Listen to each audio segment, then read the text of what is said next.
Pacify by Chickenpets. Read by 221 Basket Case. Pacify. To allay the anger or agitation of. To reduce to a submissive state. Part 1. Shatter. To break at once into pieces. To damage badly. Ruin.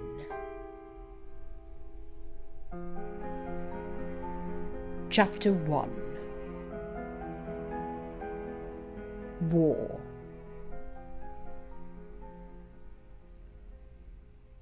For most of the Order, it was the battle of the Department of Mysteries that marked the wizarding world's descent into chaos. It was those events, the unequivocal return of the Dark Lord, Harry's refusal to guard his mind properly, Sirius Black's tumble through the veil, that created the boundary between what had been life as usual and was now war. All around the country, rules were changing. Things that had been safe and static were dangerous, fluid. Harry Potter was once more alone, and Severus Snape was hurled back into the ring, a spy once more. Dumbledore, too, found his school compromised again and again as parents lost trust in his ability to keep their children safe. Yes, it was the Battle of the Department of Mysteries then, which marked the beginning of the end, as it were. And it was not just the faculty that felt the shift. Not by a long shot.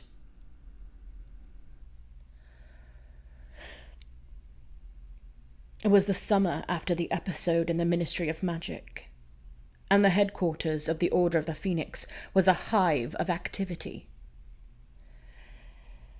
At night, however, it would fall silent as all either departed or retired. Harry tried to sleep, as everyone else seemed able to do so easily, but his eyes would not stay closed. He'd lie there for hours, in the close, dusty darkness of number 12, yet every time his eyes drifted closed, he'd hear a sound, or imagine a sound, or remember a sound, and open they would spring, his heart hammering in his chest.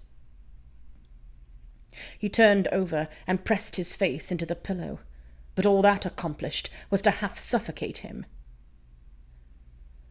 With a grunt of frustration, he flipped back over, tangling his feet in the sheets. He struggled with them for a moment, but then froze as Ron turned over and murmured in the other bed. And that wasn't fair. His insomnia shouldn't affect Ron's sleep. He got up. Outside his bedroom, the hallways were dark. Everyone, Harry thought with a touch of bitterness, was asleep. But not him. And how could he sleep? He crept down the stairs, treading as lightly as possible on the ancient steps to avoid any creaks that, in such silence, would surely wake Mrs. Black, where she slept on her canvas in the entryway. A lumos would have helped, Harry thought belatedly, as he felt his way across the house, no real destination in mind. But he wasn't supposed to use magic, and he'd left his wand sitting beside his bed anyway. The mere thought of his empty hand set his blood rushing for an instant. a reaction to being unarmed that had become all but automatic. Stupid, he thought. Did he really expect to be ambushed in the dead of night in the kitchen of the Order of the Phoenix headquarters? Yes, he answered himself as he wandered into the living room, nearly barking his shin on the edge of a coffee table. I expect to be ambushed anywhere. One thing Harry had never learned from the history of magic classes at Hogwarts, one thing among the admittedly huge volume of things he did not learn from the late Professor Binns, was what war really meant for those fighting it. For all the endless hours that Binns had spent recounting the Goblin rebellions, the constant intertribe wars of the giants, and the rest of the quite bloody history of wizard kind, he'd never once so much as hinted at what it felt like to be in the thick of it. To fight, and kill, and die. The blood pounding in your ears as you ran or charged or screamed in retaliation. The way fear permeated every thread of life until it wasn't really fear at all anymore. It was constant vigilance. The way your body sometimes chose for you, whether you fought or fled. The terrible crash of adrenaline when the fighting was over that left you shaking and in a freezing sweat. It was, now that he thought of it, just how he felt upon waking up from a terrible nightmare. Only, in war, the nightmare was real, and it wasn't over, only paused. And who knew how long the respite would last? Harry could tell he wasn't the only one who felt it. It wasn't just because he was young. He could see the way everyone looked just as the danger subsided. He saw how Tonks and Remus looked at each other just before separating to do Merlin knew what. There was something fundamentally animal about mortal danger, and it made everything else animal too, for a while. Harry had never been closer to casting a true Cruciatus, for example, than just after an ambush in Hogsmeade not long before. He'd cornered a Death Eater outside the Hog's Head and disarmed him, but it wasn't until the bastard had started running his mouth off about Harry's parents that the fury started to boil up inside him. "You've your mother's eyes, Potter," the masked man had said. "Wonder if you've got her scream too." The rage had felt like a tidal wave, and before the Death Eater had even drawn breath to continue his taunts, Harry had shrieked, "Crucio!" He hadn't even heard Lupin shout his name, or noticed that the man was there beside him until his hand was knocked sideways, sending the curse into the wall with a sinister crackle. Lupin, still holding his wrist, had sent a stunning spell at the laughing Death Eater and pulled Harry away, leaving clean-up to Tonks and Kingsley. But it was the adrenaline, he told himself, just the adrenaline, even as Remus pulled him, shaking, into an embrace and disapparated. He'd been taken to number 12 after that, and hadn't been allowed out since. It was too dangerous, and he had to be protected. Harry had wanted to kill that wizard. But not just that. He'd wanted the man to suffer, to torture him. Yet barely a day had gone by before Harry was revolted with himself. What kind of teenager feels hate like that?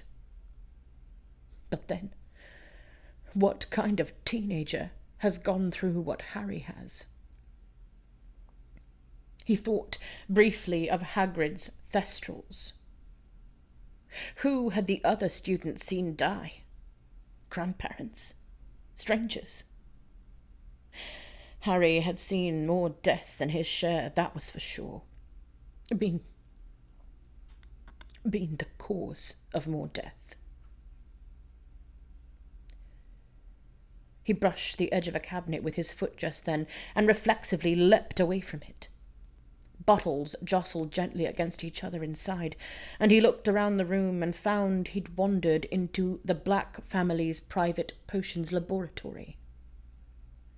The air was thick with dust there, as no one used the room for so much as a storage closet. Snape preferred the climate and light-controlled nature of Number 12's basement, or so he said. Harry happened to think that the potions master simply wanted to be as far away from people as possible at all times. Snape had changed too, Harry thought.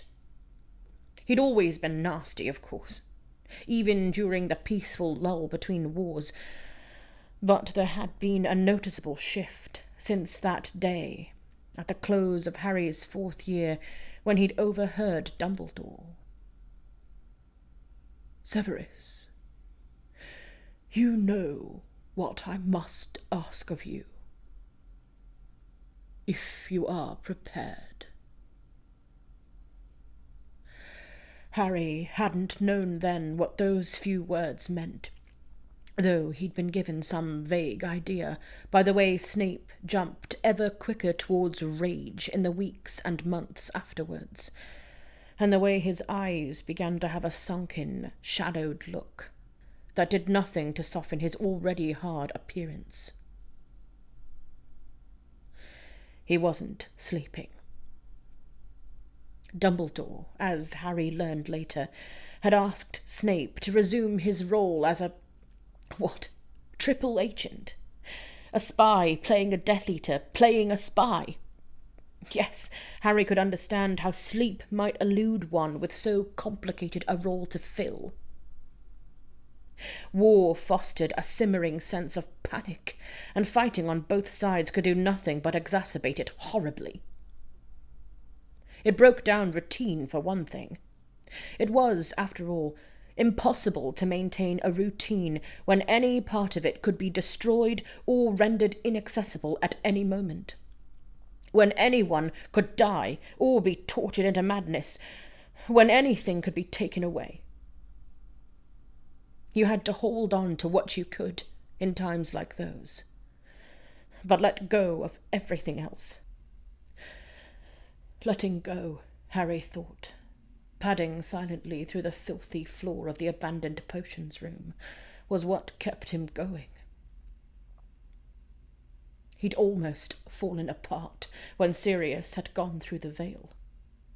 Had wanted to fall apart. But soon enough he realized that he couldn't just lay down and quit, no matter how much it hurt, because too much depended on him surviving and fighting. So he let go, and went on living ever more alone into his bleak, terrible future. The prophecy had, after all, ensured it would be so. It made him feel rather hollow at times, to tell the truth, crushing his pain for the sake of the cause. But it was what he had to do, wasn't it?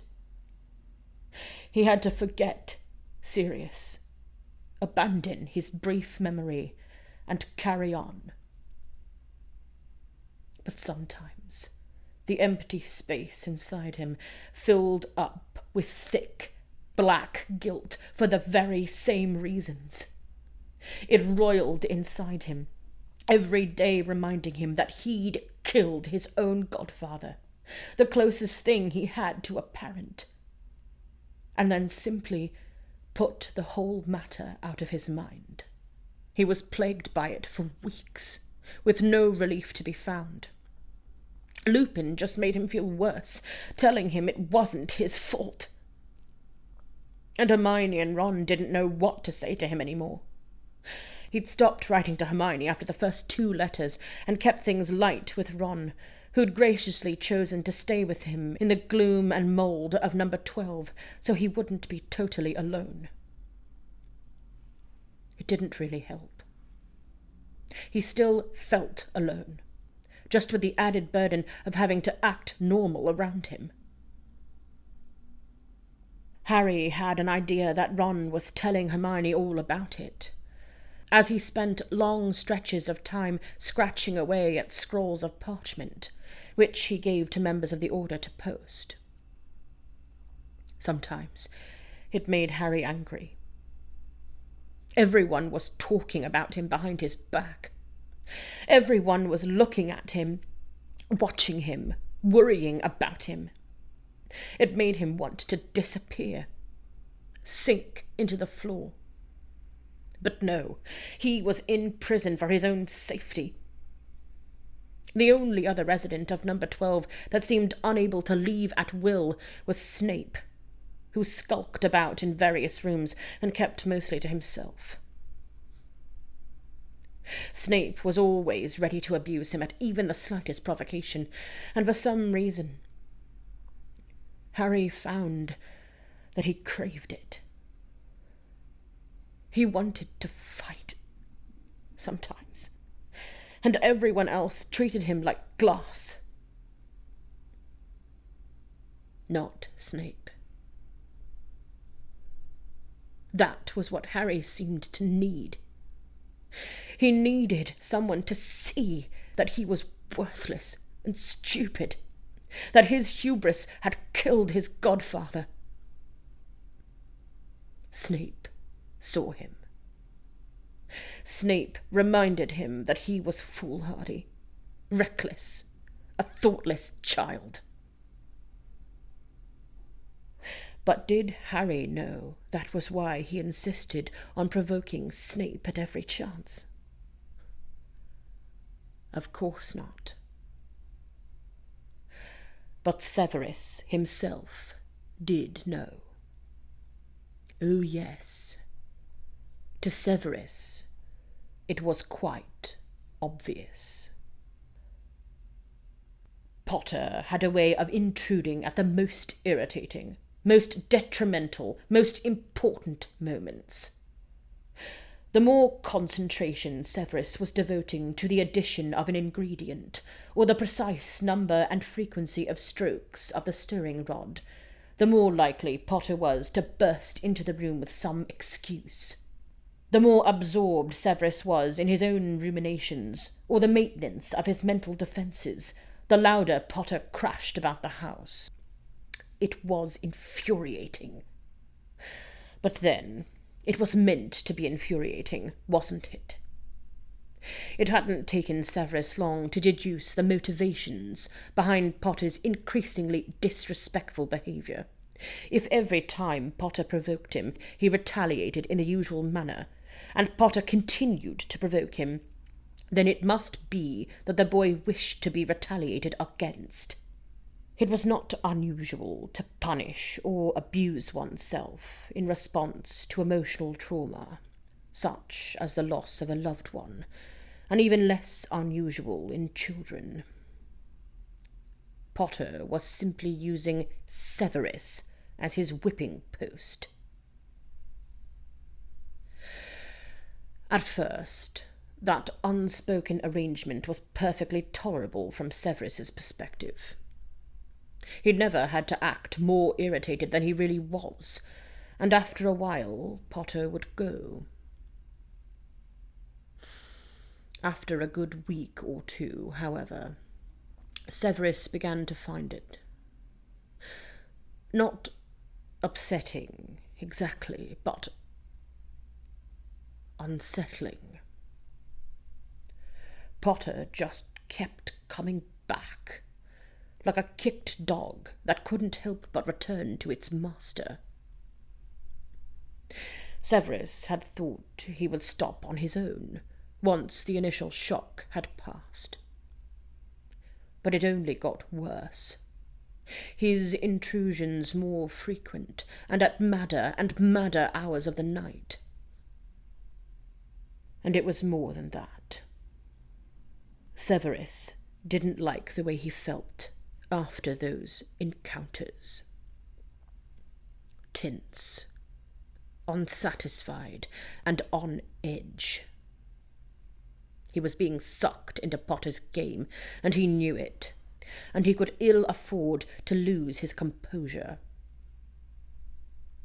And so, when Harry predictably invaded his concentration with insolent demands to stop making the whole house smell like rotting corpses, Severus was, in fact, brewing a particularly odious infusion designed to disorient and confuse. Severus was not in the mood to indulge him.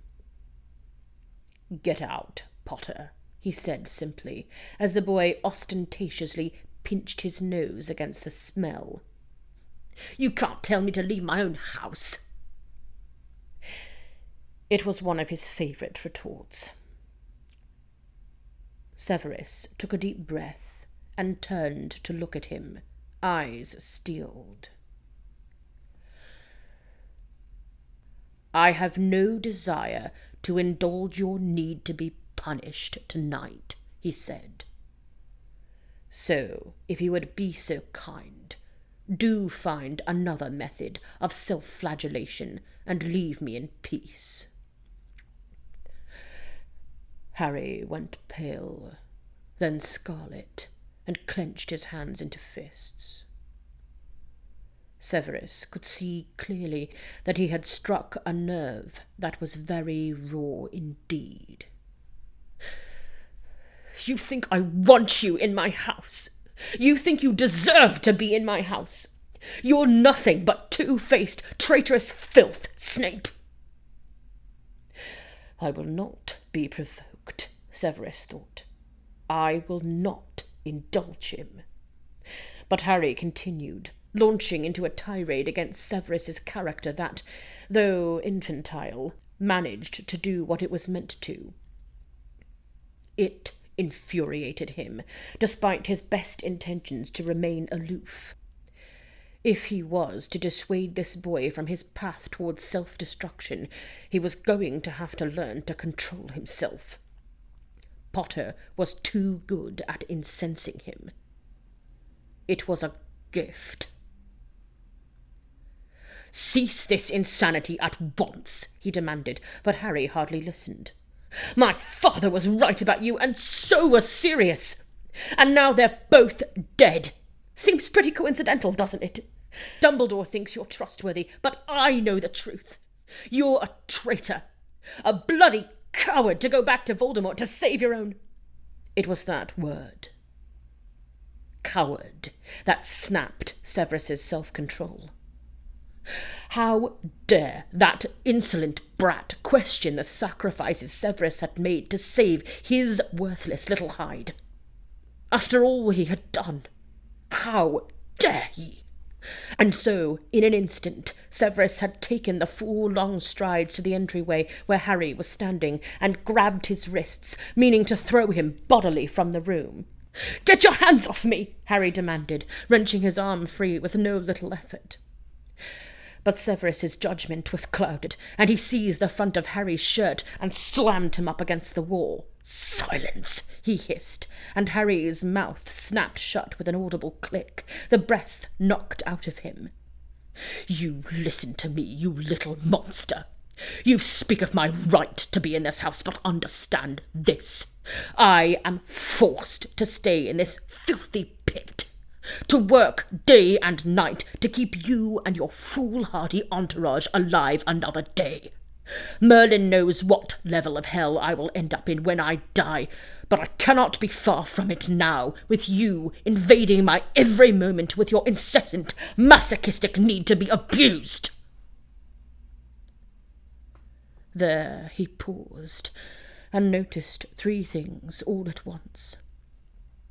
Potter's breath, fast, shallow, the flush across his face, and finally, his own sudden, inexplicable use of physical violence.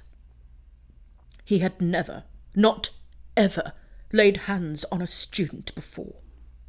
No, No, Severus didn't even want to contemplate how quickly his reaction had been to throw the Gryffindor up against something solid and trap him there. How having Potter immobilized and powerless felt, all at once, like something intensely addictive. Severus blinked and released his white-knuckled grip on Harry's shirt front. But the boy didn't say a word, didn't run, didn't move to curse or strike him. He stayed, pressed against the wall, hands flat on the stones, his chest rising and falling with a rapidity that reminded Severus of a trapped animal, and he had the fleeting but powerful thought that the boy's heart must be racing. "Get out, Potter," Severus said, and heard in his voice a timbre that he hadn't intended. He placed one palm on the wall beside Harry's head, as if to steady himself. "Before you get in far, far out of your depth." Harry seemed to awaken from a daze then, and, still without saying a word in retort, he edged out from between Severus and the wall and fled, letting the door bang shut behind him. As the door closed, Severus found that his own heart rate was rather elevated, his own breath coming just a bit faster than usual. Hopefully, he thought, turning back to his potion, rubbing a hand absently across the back of his neck. Potter has learned his lesson. If Severus had really hoped that Harry had been scared out of his poor behaviour by that encounter, he was to be sorely disappointed. For it did not take longer than 2 days for the Gryffindor to demonstrate that, far from being dissuaded, he was even more unrelenting in his efforts to provoke a response from his potions master. The day after Severus had been pushed to use force, the headquarters had been briefly inundated with nearly the entire order. Severus, for his part, had known that he would be restricted to the house after the meeting. He could not risk coming and going more than absolutely necessary. And so, when the members of the order went their separate ways, Severus was left, once again in number 12, to deal with Potter's behaviour as soon as the rest of the residents were asleep. That was, after all, when Potter began trolling around the house, looking for distraction from his insomnia. It was the first night, with less than half of the bedrooms full then, that Severus found himself once more making nothing short of a heroic effort to rein in his temper. It hadn't taken him much contemplation to realize that to indulge in physical retaliation again would be unwise in the extreme. To his consternation, however, Potter would have nothing of his stoicism. "What's the matter, Snape? I thought you liked abusing students." Severus did rather well, he thought, at controlling himself. He withstood a veritable torrent of insults and jibes without offering much more than his usual cold retorts. It wasn't until Potter threw the knowledge of Severus's most painful memory at him, though. His torment at the hands of Potter Senior and the Mutt Black, that he truly lost his temper, that he was pushed right past verbal sparring. After weaseling his way into the Pacify, after violating Severus's privacy in that way, to bring it up now, without fear. "You insolent!" he shouted, but broke off, unable to conjure a word that could express his rage, and raised his hand without thinking, as if to slap Potter backhand across the face. Harry flinched away, and Severus was able to restrain himself at the very last moment. He snarled in disgust and made a fist instead, forcing his hand back down to his side and clenching his fingers together.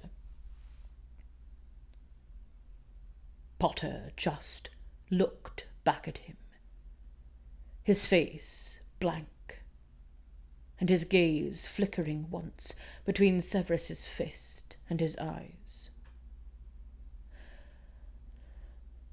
Severus exhaled slowly through his nose. There was a moment of silence,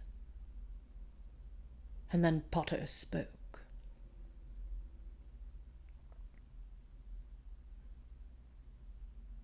"Go on, Professor," he said. "Hit me. I know you want to. I probably won't even feel it." He took a step forward. Severus took a step back.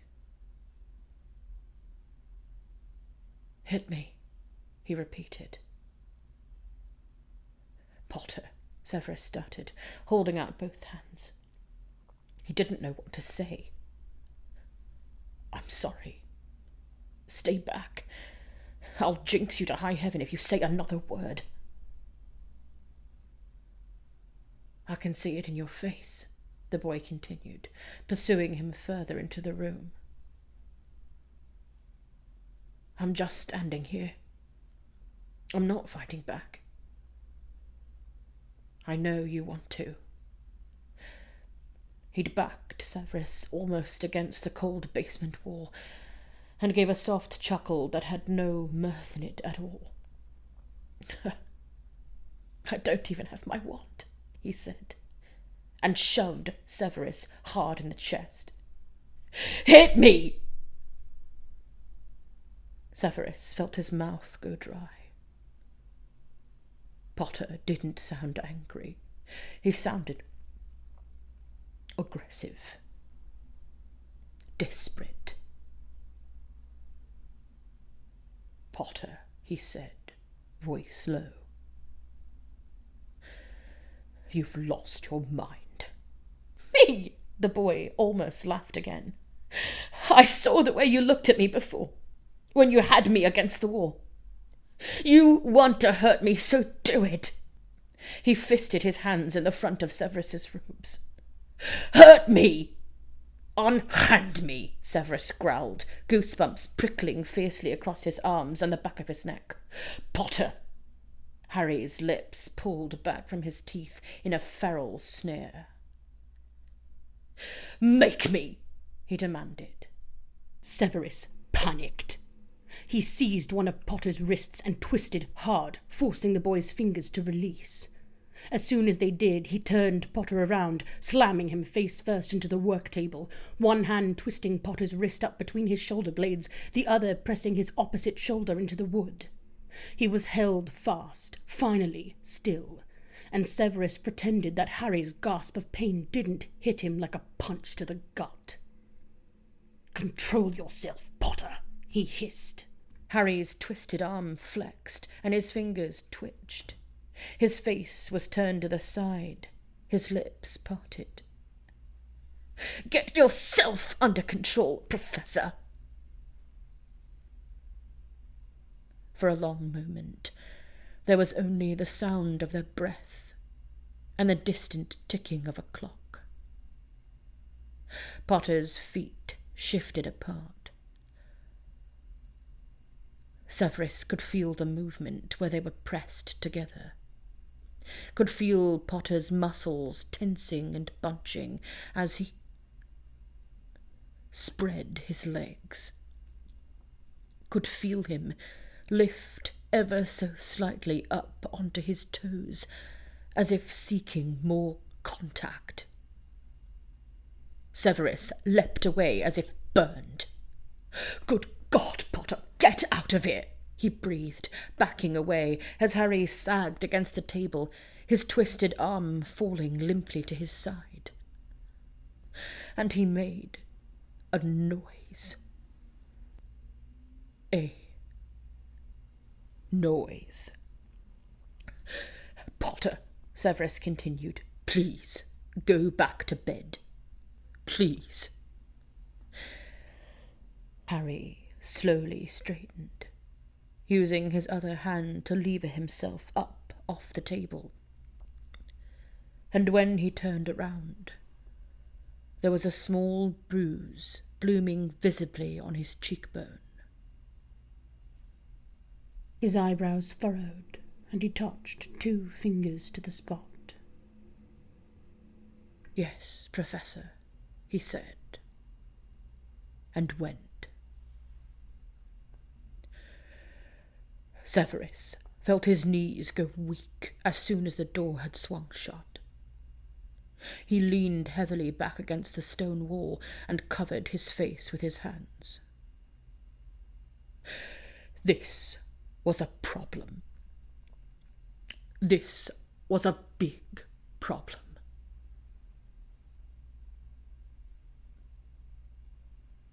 The next morning, when Severus had worked up the courage to leave his rooms, he bypassed the kitchen in favour of going directly to his basement lab.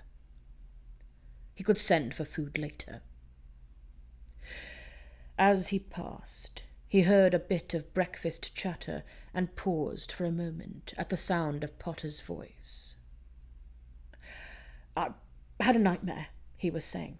"I fell out of bed. It doesn't even hurt." "I can heal it for you, dear," Mrs. Weasley replied. "It'll only take a minute." "That's okay, Mrs. Weasley. It's not bothering me." It must be his face, where he'd hit the table, where Severus had forced him into the table. He crept past the kitchen door as silently as he could manage and fled down to the basement, telling himself that he didn't want to see how it looked. And he didn't. He didn't want to see anything.